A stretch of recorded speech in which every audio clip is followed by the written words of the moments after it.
Muito bem, tenho uma palavra para compartilhar com você, uma palavra que falou assim primeiro comigo, me desafiou demais, né? Me motivou demais, né? É mais um testemunho do que uma palavra, né? Mas vai te edificar também.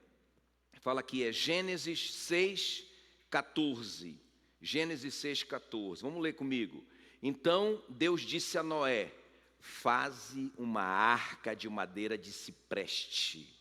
Então Deus disse a Noé: faze uma arca de madeira de cipreste. Curve a sua cabeça, eu quero orar por você. Espírito Santo querido, obrigado por tudo, Senhor. Que culto maravilhoso, que louvor maravilhoso, que tempo, Senhor, especial de adoração. Que privilégio que nós temos, Senhor, de investir financeiramente no Teu reino. Muito obrigado, Senhor, tudo tão perfeito, tudo tão lindo, tudo tão maravilhoso. E nós clamamos agora, Senhor, pelo ministério da palavra, que seja mais do que uma mensagem humana, um estudo, um ensino, seja o Espírito Santo falando conosco, nos desafiando, falando pessoalmente com cada um de nós, em nome de Jesus. Pai, nós sabemos que esse momento, assim como o louvor, assim como cada momento do culto é uma guerra, nós oramos, Senhor, e declaramos que contra a igreja as portas do inferno não prevalecerão. E declaramos que para isso se manifestou o Filho de Deus, para destruir toda a obra do diabo. Então, toda obra de engano, de distração, de confusão na mente, para que a igreja não entenda a palavra, já foi quebrada pelo sangue de Jesus.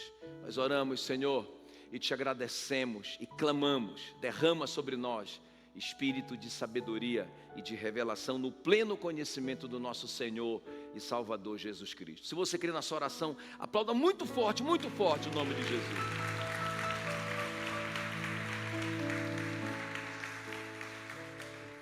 Então, como eu disse, é mais um testemunho, né? Porque assim, a gente está ali nessa luta com construção e desafios e tal.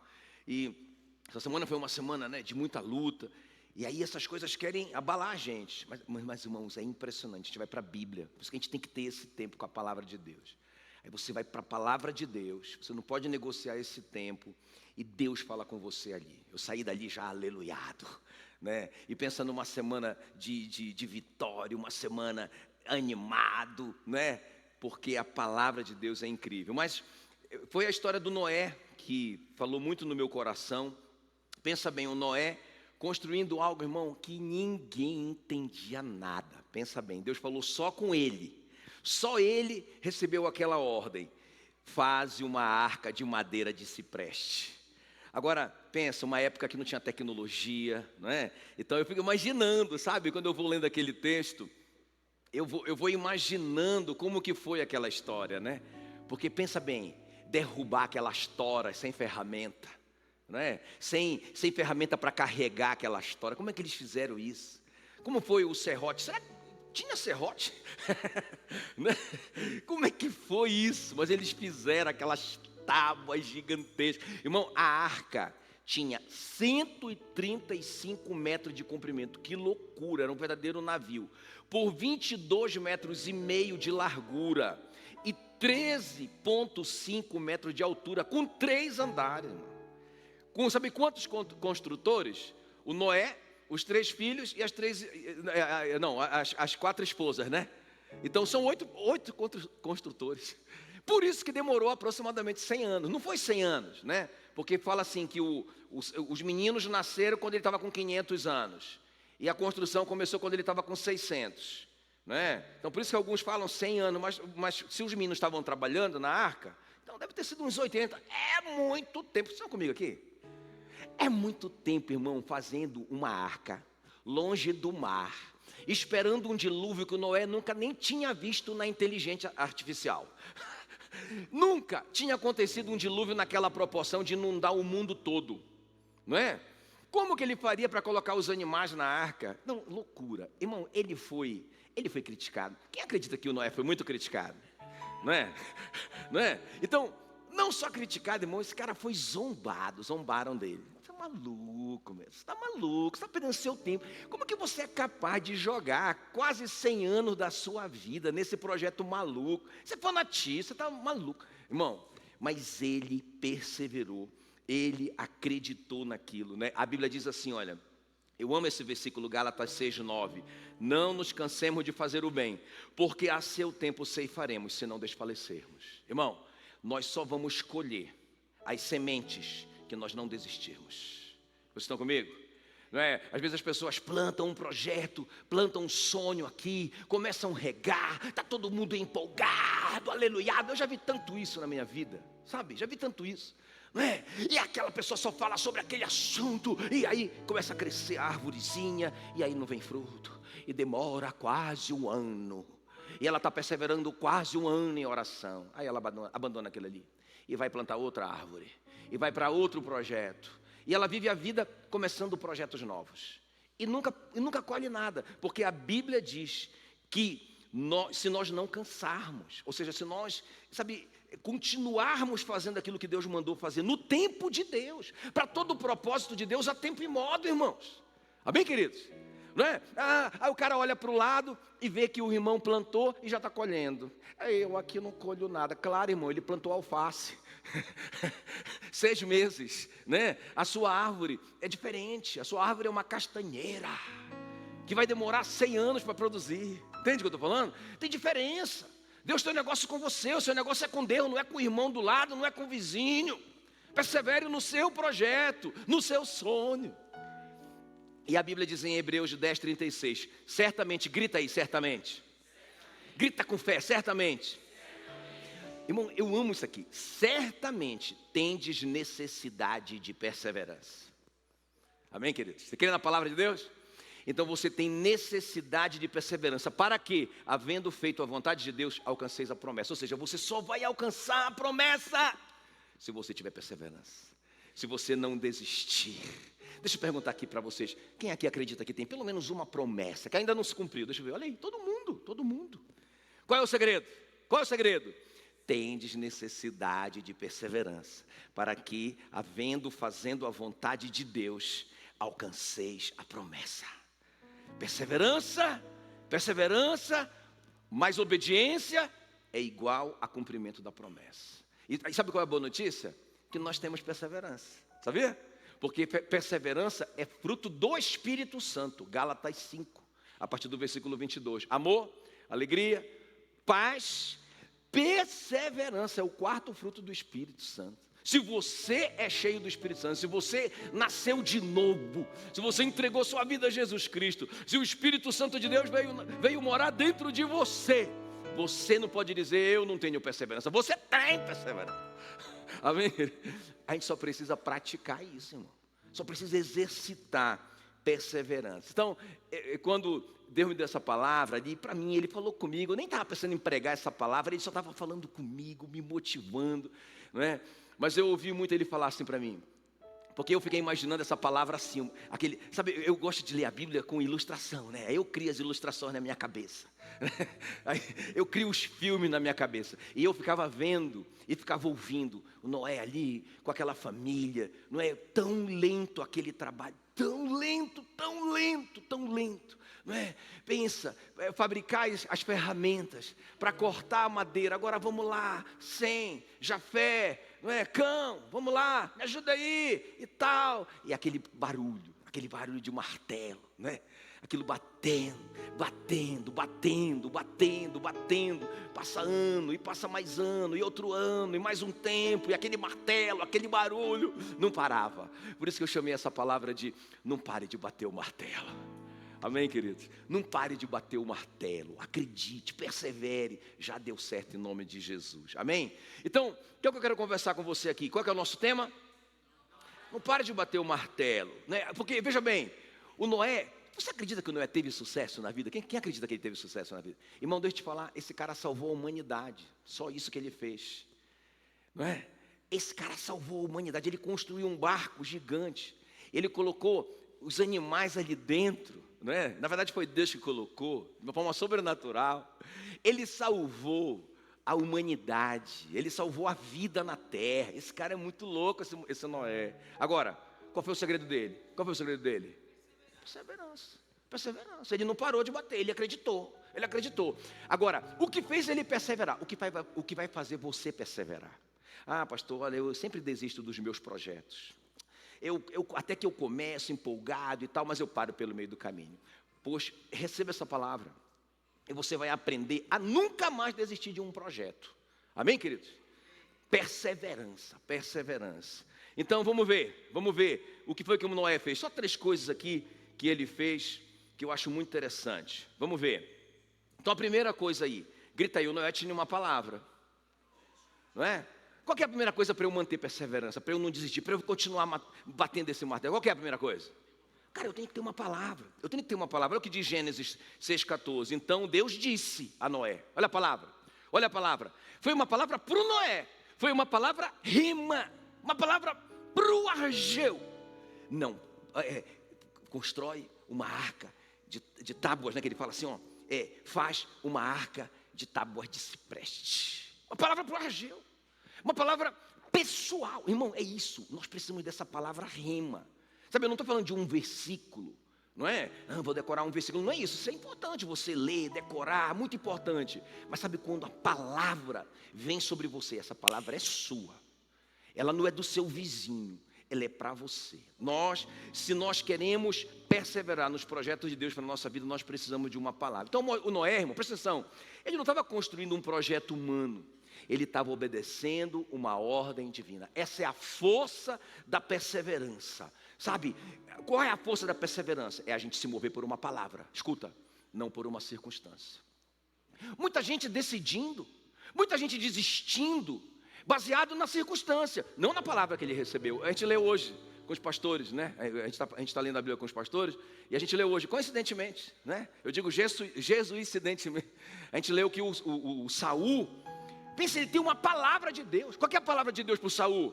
Você vai libertar o povo de Israel da mão dos filisteus. Palavra rema para o cara. Deus falou para ele, mas o Samuel disse para ele, ó, você vai para a guerra com eles, mas me espera, porque eu vou chegar lá para consagrar o holocausto. Ele era o sumo sacerdote, só o Samuel podia fazer isso. Aí todo o exército de Israel se reúne para enfrentar os filisteus. Eles estão debaixo de uma palavra de Deus. Aí o Saul começa a olhar para o lado, e nada do Samuel chegar. Cadê o Samuel? Ele não atende esse celular. Cadê o Samuel? Né? E nada.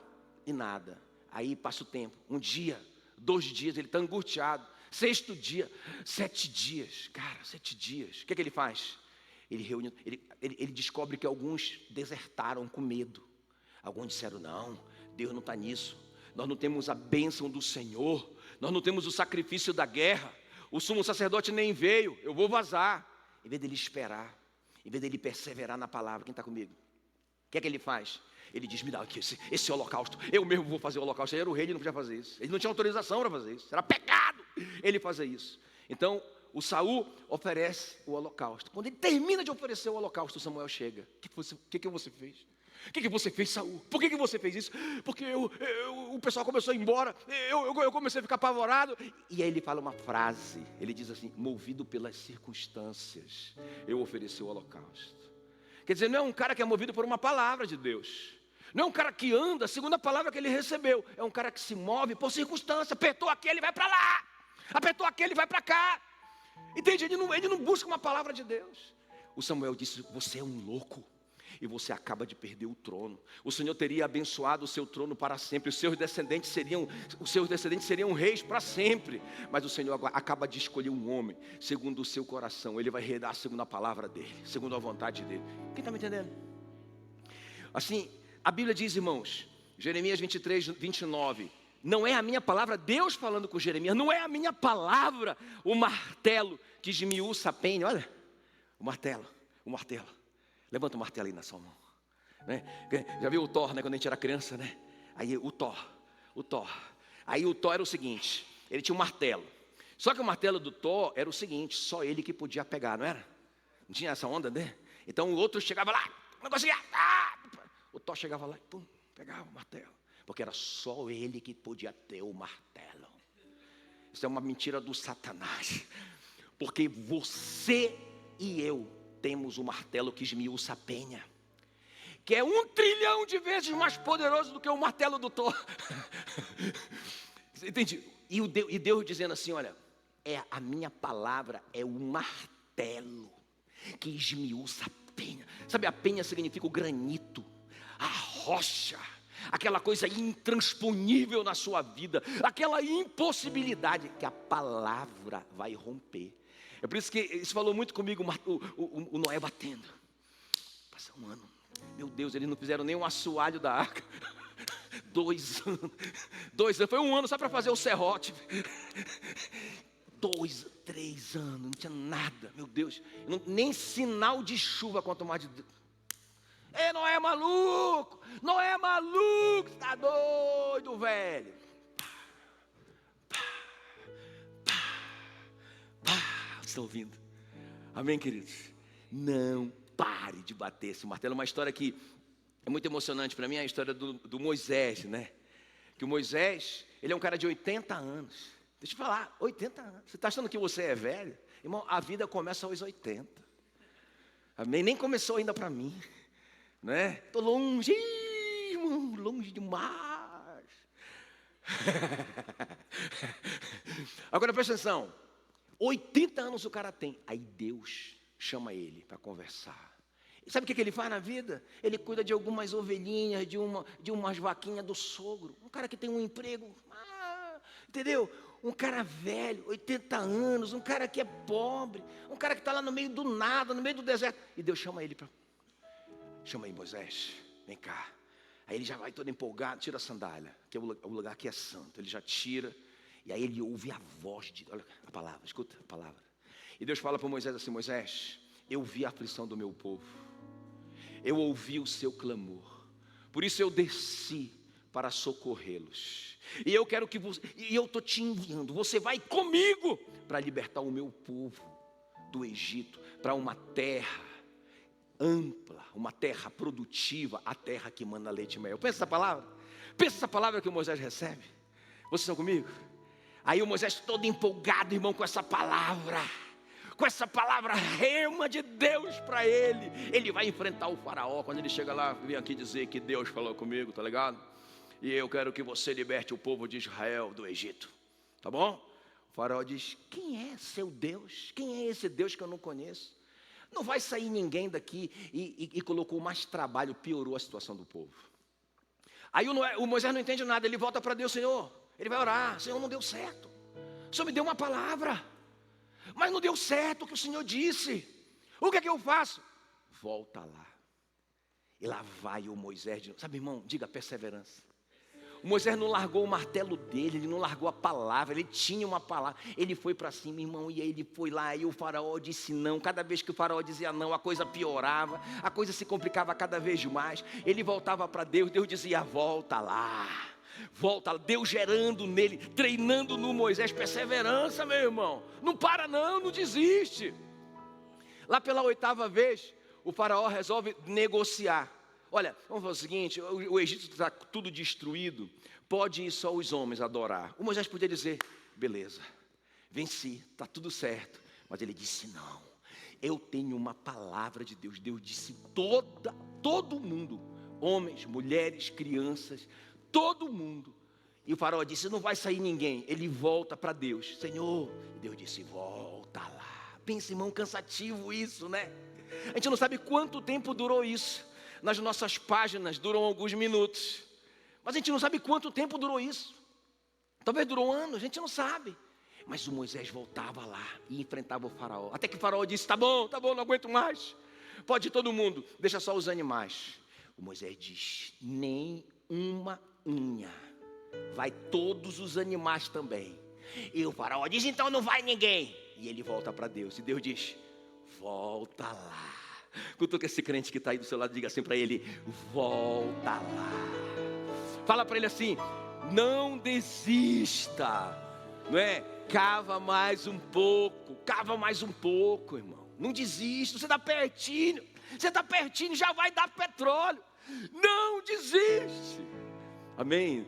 Não larga esse martelo. Você sabe que no final o faraó finalmente diz: tudo bem, pode ir embora. Todo mundo, vão rápido. Ele diz: não é assim não. Passamos 400 anos aqui, queremos indenização. Queremos que vocês nos deem ouro, prata, joias, pelo tempo que nós trabalhamos de graça aqui no Egito. E eles saíram de lá milionários. Foi com essa grana que eles construíram o tabernáculo no meio do deserto. Quem está comigo aqui? Diga, não pare de bater o martelo. Qual é o segredo? O que eu tenho que fazer então? Tem que ter uma palavra. Eu tenho que ter uma palavra de Deus, tem que ter uma palavra rema. Vamos passar para a segunda coisa que eu vejo aqui na vida do Noé. Grita aí, o Noé tinha fé. Diga assim, o Noé tinha uma palavra. O Noé tinha fé, a segunda coisa. Olha o que diz Hebreus 11:7. Pela fé, Novo Testamento, pela fé, Noé é divinamente instruído acerca de acontecimentos que ainda não se viam, e sendo temente a Deus, aparelhou uma arca. Irmão, deixa eu te falar uma coisa, porque às vezes essas histórias do Davi, que venceu os gigantes, né, que derrubou o gigante com uma funda, essas histórias do Noé, que os nossos filhos contam pra gente, quando ele sai da escolinha, às vezes acaba virando história de criança pra gente. Irmão, deixa eu te falar uma coisa, Jesus falou do Noé, tá? Jesus falou do Noé. E Jesus não falou do Noé como uma parábola, ele falou do Noé como história, como algo que aconteceu. Vocês acreditam em Jesus? O apóstolo Paulo falou do Noé, não é? O apóstolo Pedro chamou o Noé de pregador da justiça. Ele está, o Noé, na galeria dos heróis da fé, em Hebreus 11. E ele está na genealogia do Messias, em Lucas. Lucas colocou o Noé na genealogia do Messias. O Noé não é um personagem folclórico. Ele é um personagem histórico, ele existiu, amém? Agora, um homem que tinha fé, pela fé, Noé, divinamente instruído acerca de acontecimentos que ainda não se viam. Ele nunca tinha visto um dilúvio, nunca tinha acontecido isso, como assim? Mas sabe, irmãos, isso é fé. É certeza de coisas que se esperam. É a firme convicção de fatos que não se vê. Vocês estão comigo? Ele acreditou em Deus. Ele acreditou na palavra. Não é? Porque fé é isso. Fé é crer no que Deus disse. O que é fé? É crer no que Deus disse. Ele disse, continue. Ele falou, persevere. Ele mandou, não pare. Isso é fé. Então Noé estava vendo algo que ninguém estava vendo, isso é fé. Então as pessoas às vezes confundem a fé com a esperança, né? Mas a Bíblia diz em Hebreus, em 1 Coríntios 13, que permanecem a fé, a esperança e o amor, não é? Ou seja, fé e esperança são coisas diferentes. A fé lida com o agora, com o presente. A esperança lida com o futuro, ok? E ela é boa. A esperança é uma coisa muito boa. Por exemplo, nós temos a esperança que Jesus vai voltar. A gente não pode aplicar fé para ele voltar antes. Já tem um dia determinado por Deus, não é verdade? Mas eu tenho a esperança, ele vai voltar. Isso é esperança, eu tenho certeza, ele vai voltar. Um dia ele vai voltar. Aleluia, isso é esperança. O que é fé? Jesus disse, se vocês pedirem algo, crendo que vocês já receberam, é vosso. Percebeu a diferença? Então a fé lida com o futuro, com o presente. Amém? Eu já recebi, é meu, já vou tomar posse disso. Amém, queridos? Então o Noé viu, é como se ele tivesse visto aquilo ali, é como se ele tivesse visto o dilúvio, ele creu, não é? Então isso que é fé, irmão, nós precisamos crer nas promessas de Deus. Ele falou, então já era, não é? Agora deixa eu te falar uma coisa aqui importante, deixa eu te falar uma coisa muito importante. Pastor, entendi. Eu preciso ter uma palavra de Deus, rema para mim, para eu não desistir. Eu entendi, eu preciso de fé. Fé é certeza que já aconteceu, que já deu certo, né? Eu tenho a esperança de ser salvo. Eu tenho a esperança de que Jesus vai voltar, mas eu tenho a fé de que eu já estou salvo. Amém? Eu não estou sendo salvo porque eu sou bonzinho, porque não. Eu creio que Ele morreu pelos meus pecados, não é? Então, que nós somos salvos de graça mediante a fé, eu creio. Quem crê que você foi salvo? Você já foi salvo. Não é? Você já foi salvo. Você tem certeza disso? Quem tem certeza da sua salvação? Isso é fé. Isso é fé. Porque a salvação é pela fé. E a fé é agora. Já deu certo. Não vai dar certo. Já deu. Por isso que eu estou dizendo assim, né? Eu não estou falando assim, tipo, falando uma palavra positiva, dia 21, pessoal. Não. Irmão, eu já vejo. Dia 21, vocês tudo lindos. Tudo muito bem arrumados para uma grande inauguração. Apesar de que não é uma inauguração ainda, tá? É uma pré-inauguração, não vai estar pronto. Obrigado, treinamento de inauguração, aleluia. Eu gostei disso. Treinamento de inauguração, todo mundo muito arrumado, pastor Isaías Uber lá, pensa, faixa preta, né? Rapaz, vai ser um culto todo especial, vai estar tudo pronto, irmão. Já vi, eu vou lá, quem vai lá, né, e não tem fé, são as pessoas que não conhecem Jesus. Assim. O cara olha assim, dia 21, pastor, só tem certo. O cara olha aquele caos ali, irmãos, eu olho aquele forro preto, é preto também lá, lindo, aleluia. Eu olho aquele carpete no chão, eu vou pisando nele com cuidado para não sujar. Aleluia. Entende? Tudo pintado. Eu entro naquelas salas do Kid, é incrível, irmão, a fé. Eu vou vendo tudo, a gente já comprou inclusive, né? Todas as mesinhas do Kid, tudo top, tudo show de bola. Não chegou ainda, né? Mas eu já vejo elas lá. Estão entendendo? Isso que é fé, né? Já deu certo. Agora, qual é o segredo do Noé? Presta atenção. Qual é o segredo do Noé para ele ter essa fé? A Bíblia diz assim, olha, eu acho interessante isso. A Bíblia diz assim, Gênesis 6:9, Noé andava com Deus. Qual que é o segredo da fé? É ouvir a palavra. A fé vem pelo ouvir a palavra. Então, a fé não é... Beleza, você está ouvindo essa palavra que está te dando uma instrução. Isso é importante aqui, o culto, não é? O congregar, você está recebendo uma instrução aqui. Mas o que vai te gerar essa fé no seu coração? É andar com Deus. É relacionamento. É todo dia. É diálogo. É bater papo. É ouvir. É tempo a sós com Deus. Sabe, você não negociar seu tempo a sós com Deus.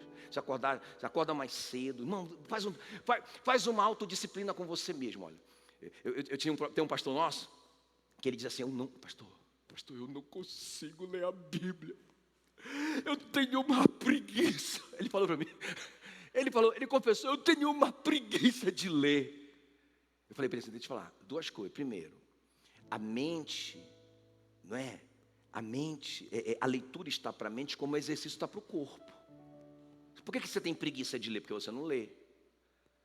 Não é? Começa a ler. E que isso vai aumentando. Começa a ler pouco, mas lê todo dia. Sabe? Aquela coisa do 1%, né? O cara vai na academia. 1%, aí você olha no espelho, tá do mesmo jeito, só tá doendo mais. Mas ele semeou 1%. Junta 1% no ano. Pensa, é muita coisa. 5 anos, moço, já dá diferença. Mesma coisa a leitura. Não estou nem entendendo direito. Continua lendo. Agora, faz essa autodisciplina com você. Eu falei para ele assim, não, cara, o segredo é a disciplina, a autodisciplina. Você estabelecer uma autodisciplina para você mesmo. Aí a gente conversando, eu descobri que ele era viciado em café. Que se ele não tomasse café, ele passava mal, com dor de cabeça. Passava muito mal. Eu falei assim para ele, deixa eu falar uma coisa para ti. Faz uma autodisciplina assim, ora lá, consagra isso para Deus. Senhor, enquanto eu não ler a minha Bíblia. E aí tu vai estabelecer uma quantidade de capítulos, tá? Né? Pensa o cara pastor, irmãos.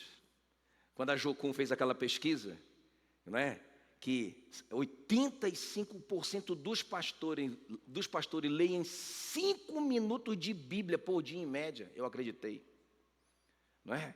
Aí, veja bem. Aí ele falou assim, tá bom, ele empolgado, né? Ele empolgado. Estava com café na cabeça, sem dor de cabeça. Ele fez, Senhor, aí orou ali comigo. Senhor, enquanto eu não ler meus 5 capítulos, eu falei, cara, é muito. Ele falou, não, 5 capítulos. Cara, começa devagar, não, eu quero 5 capítulos. Eu não tomo café. Irmãos, ele acordava e a preguiça do Satanás já vinha.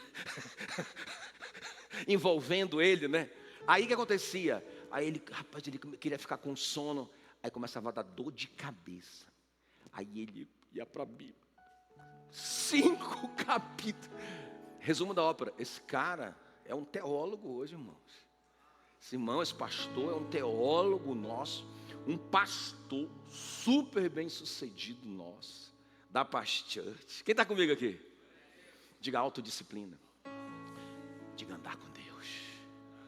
O Noé andava com Deus. Por isso que ele foi crescendo na fé. Então ele tinha essa visão. A fé é isso, é crer no invisível. Acreditar no impossível, isso é fé, amém? Glória a Deus. Então, qual que é o primeiro segredo para você não desistir dos seus projetos para Deus? Qual é o primeiro? Tem uma palavra, tem uma palavra, tem uma palavra. Você tem uma palavra de Deus? Você tem uma palavra rema para você? Tem. Se você não tiver, você vai perseguir essa palavra. Qual que é a segunda coisa? Para você não desistir de um projeto de Deus. Hã? Fé. E como que você desenvolve a fé? Diga TSD. Grita aí, TSD. O que é TSD? Falei para mim. Tempo a sós com Deus. Tá bom, é a terceira e última coisa para a gente orar. Então o Noé tinha uma palavra rema, o Noé tinha fé, e o Noé tinha, presta atenção, um verdadeiro amor por sua família.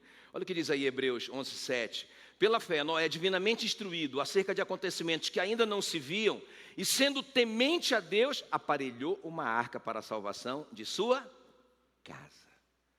Não é? Beleza, irmãos, ele tinha uma palavra rema, isso foi muito importante. Beleza, esse Noé, ele era muito maluco, né? Assim, no bom sentido. Ele via o que ninguém via, isso é fé. Que ele desenvolveu no caminhar dele com Deus. Essas coisas sustentaram ele com aquele martelo na mão. Pá! Pá! E a crítica não abalou ele, a zombaria não abalou ele, nada abalou ele, ele tinha fé. Agora presta atenção, uma coisa importante, o Noé amava a sua família.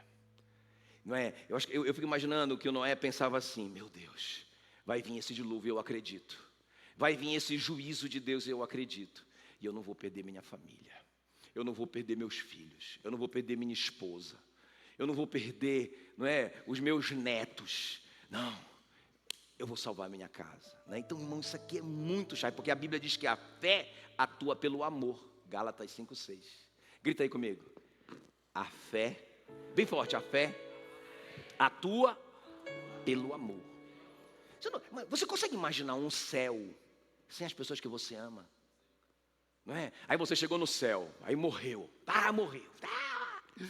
Todo mundo chorou aqui. Aí quando você entra nos portões do céu, uau!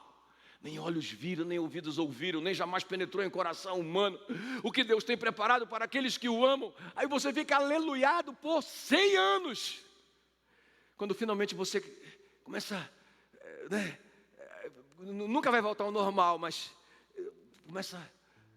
aí você começa a lembrar, cara, cadê meus filhos? Cadê minha esposa? Cadê meus pais? Cadê essas pessoas? E aí você começa a procurar, cadê o anjo? O meu filho, você conhece meu filho? Meu filho é o fulaninho de tal da Silva, tu conhece ele? Conheço, querido, conheço. Onde é que ele está? Onde é a mansão celestial dele? Não, ele não está aqui. Como assim? Onde que ele está? Irmão, você pode pensar, eu fico imaginando como que seria pensar a eternidade. E pensar assim, puxa vida, mas eu poderia ter falado com essa pessoa. Eu poderia ter enfrentado o meu medo, eu poderia ter enfrentado a minha covardia, a minha timidez. E eu poderia ter testemunhado para essa pessoa. A Bíblia diz assim, né, em Ezequiel 3, né, 17, que fala assim, se você está vendo o seu irmão, que ele vai cair no abismo, e você não o avisa, o sangue dele será cobrado das suas mãos. Mas se você o avisa, mas ele mesmo assim ele quer ir, então ele vai ser responsável. Mas você não é mais responsável. Agora, irmão, imagina, a gente está ali do lado da pessoa, a gente trabalha com ela, a gente está convivendo com ela, e a gente não tem a coragem de testemunhar, de falar de Jesus para essa pessoa. E aí, por isso que a Bíblia diz, né, 2 de Pedro 2:5, Deus não poupou o mundo, mas preservou a Noé, pregador da justiça. Diga, Noé, pregador da justiça. Você consegue ver o Noé agora? Ele está batendo o martelo dele, ele está construindo a arca, e a vizinhança está passando, zombando dele, e ele fala, pessoal, quem crê e for batizado será salvo, mas quem não crê será condenado. Tem um juízo, pessoal, tem um juízo eterno. O Deus amoroso, Ele morreu pelos nossos pecados, Ele pagou a nossa conta, mas nós precisamos acreditar nisso, pessoal, e os caras, Jesus usa essa história do Noé para dizer que o Noé, lá naquele tempo, estava todo mundo vivendo a sua vida do mesmo jeito, e ninguém queria saber, e Jesus dizendo assim, E hoje é a mesma coisa, você começa a falar sobre isso, ninguém quer saber. Mas, irmão, vai chegar esse momento, não é? Vai chegar esse momento. Então, por isso que a Bíblia diz que ele é pregador da justiça. Só para terminar, você diz a minha filha, ela ia pregar numa igreja, e ela falou, pai, porque, deixa eu te falar, irmão, nós precisamos preocupar com a próxima geração. Nós precisamos preocupar com os nossos filhos e netos. Precisamos preocupar com os nossos amigos, não é? Isso é normal no crente. O crente que só vem na igreja só para ouvir uma palavra, voltar para casa, não é? E gostei e não gostei. E viver a vida que ele vive, normal. Não, está errado, não é? Esse cara, não, está errado. Como é que ele não vai desistir? Nunca. Se ele tem uma palavra rema, se ele tem fé, que é cultivada pelo relacionamento com Deus, e se ele ama, porque a fé atua pelo amor, ele ama as pessoas, ele nunca vai desistir, não é? Aí a minha filha falou assim, pai, uma vez o senhor pregou sobre o Abraão, o senhor falou, por que Deus escolheu o Abraão? O senhor lembra, o senhor consegue mandar para mim esse sermão? Eu falei, não lembro, filho, nem lembro que eu preguei sobre isso. Ela disse, não, o senhor pregou. E eu disse, então, peraí, então eu vou olhar aqui. Rapaz, aí eu achei o versículo que ela disse que eu preguei. Olha só o que diz do Abraão, pessoal. Por que Deus escolheu Abraão? Gênesis 18, 19. Porque eu escolhi o Abraão. Por que Deus escolheu Abraão? Para que ele ordenasse aos seus filhos e a sua casa depois dele, a fim de que guardem o caminho do Senhor e pratiquem a justiça e o juízo, para que o Senhor faça vir sobre o Abraão o que tem falado a seu respeito. Então Deus escolheu o Alan e tem dado promessas para o Alan, para essa geração, para a vida do Alan. Mas ele diz que o Alan tem a obrigação de passar para as próximas gerações o temor do Senhor. E a bênção sobre a vida do Alan, as promessas sobre a vida do Alan estão condicionadas a essa fidelidade. Quem está comigo aqui? Amém, queridos? Aí você fala assim para mim, não, pastor, mas todo mundo é assim. Todo mundo se preocupa com os seus parentes, a sua família. Todo mundo pensa nisso. Não pensa. Eu falei de manhã do Ezequias, né? O rei Ezequias, que era um cara extremamente piedoso, um cara crente, um dos reis considerado bons, né? Fez Ezequias o que era bom aos olhos do Senhor. Quando você começa a ler a história do Ezequias, o cara foi um avivalista. O cara trouxe um avivamento para ajudar. Homem de Deus, homem de oração. Mas o que acontece? Ele foi prosperando. Ele começou a andar com Deus, ele foi prosperando, foi ficando rico, cada vez mais poderoso. Aquilo foi subindo na cabeça dele. Aí chegaram os príncipes da Babilônia lá para olhar o sucesso dele.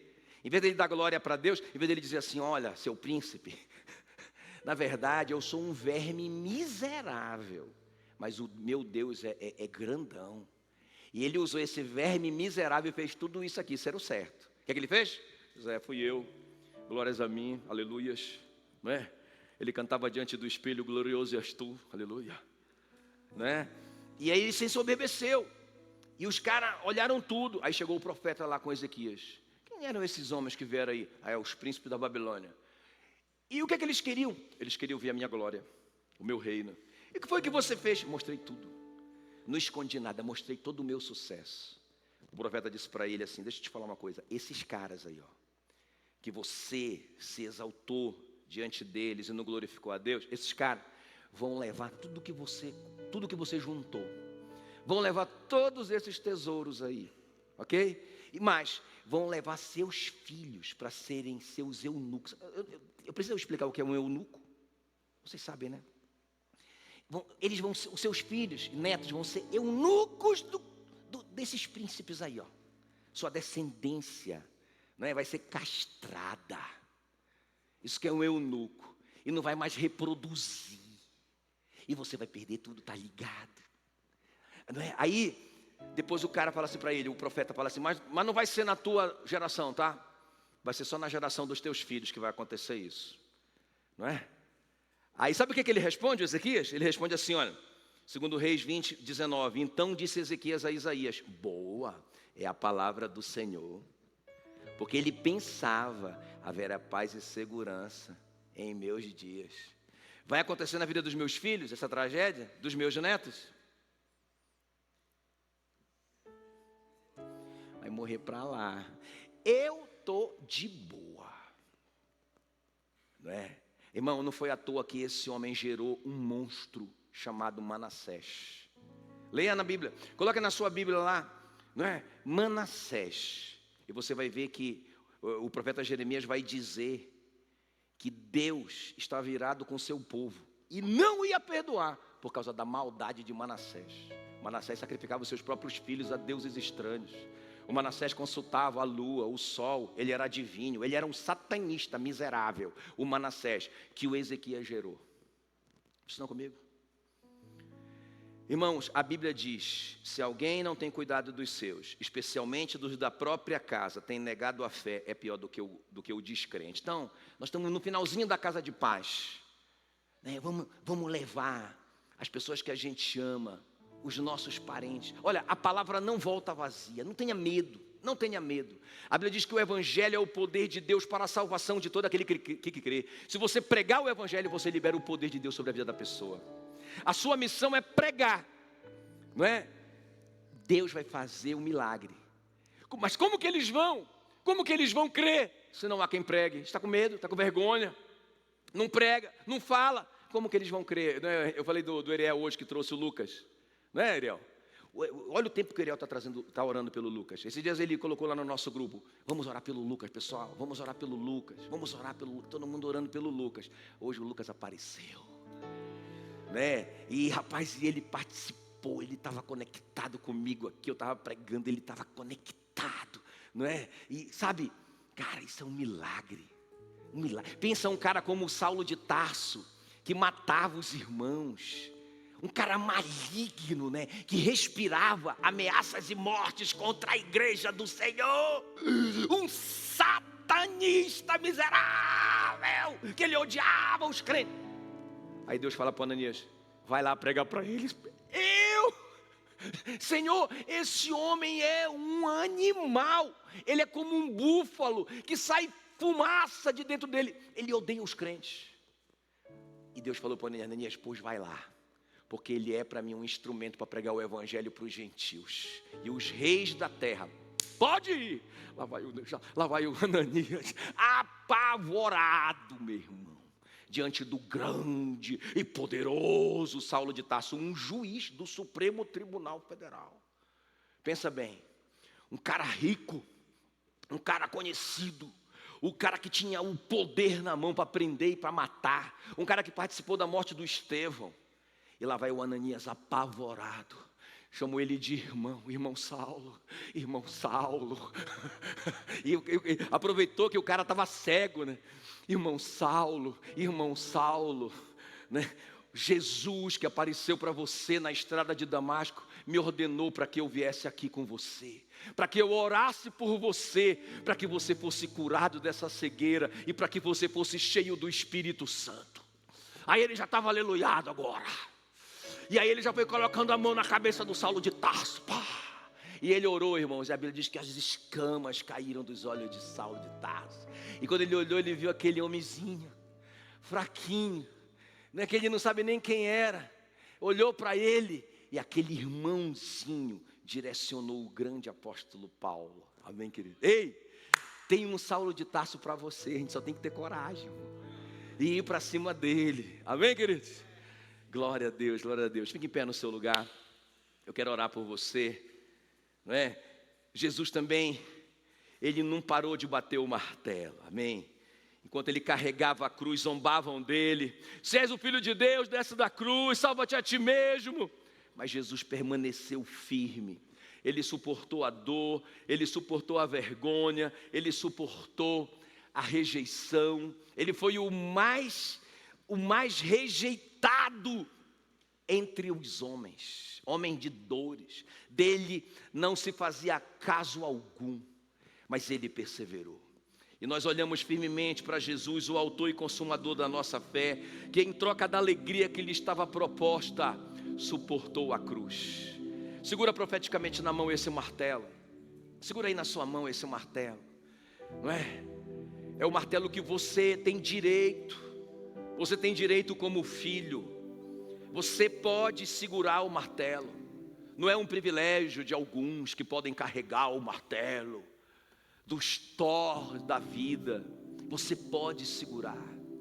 O que você tem que fazer é gastar tempo com a palavra de Deus, buscar uma rema de Deus, crescer em fé, através de um relacionamento íntimo com Deus, de andar com Deus, através de oração, palavra. E você tem que amar os perdidos. Você tem que entender que nenhuma vitória, irmão, na nossa vida vai fazer sentido, sabe, se não for para que essa vitória nos dê mais tempo, mais capacidade para servir a Jesus. Coloque isso na sua cabeça. Não adianta nada ganhar o mundo inteiro e ver essas pessoas se perderem. Não adianta, irmãos. Tem muita gente precisando de ajuda, de salvação. Prospere na sua vida, sim, dê certo, conquiste,